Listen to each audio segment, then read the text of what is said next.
High বন্ধুরা, দেখতেই পাচ্ছ আমি চলে গেছি বাজারে। আর বাজারে গিয়ে নিয়ে নিলাম মাছ। এখানে নিয়ে নিয়েছি আমরা কাতলা মাছ। তো কাতলা মাছটা আমাদের কেটে দিচ্ছে। আর তারপরেই এখানে আরও অনেক রকম মাছ ছিল। তারপরেই চলে গেছি আর একটা দোকানে ভোলা মাছ নিতে।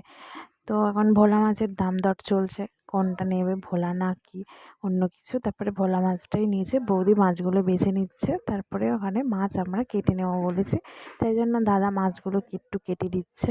আমরা একটু দাঁড়িয়ে নিলাম মাছগুলো কেটে, তারপরে নিয়ে চলে এলাম।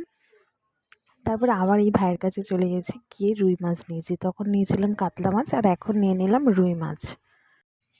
তারপরে আজকে রান্না করে নেব পাবদা মাছ। তো পাবদা মাছটা ভালো করে ভেজে নিচ্ছি, আর এখানে ভাজা কিছুটা হয়ে গেছে, আর এটা হলো তারপরে মশলাগুলোকে ভালো করে কষিয়ে নিচ্ছি, মাছটা ঝাল করব বলে। তো পাবদা মাছের ঝাল করব সর্ষে দিয়ে, তার জন্য ভালো করে মশলাটাকে কষাচ্ছি। একটু তেল ছেড়ে দিলেই তারপরে মশলাটা তো কষানো হয়ে যাবে। এই যেদিকে মাছটা ভাজা হয়ে গেছে আমার, তারপরে জল দিয়ে দিয়েছি। এরপর এক এক করে সব মাছগুলো দিয়ে দিচ্ছি ঝোলের মধ্যে। আজকে আমি রান্না করলাম সর্ষে দিয়ে পাবদা মাছটা।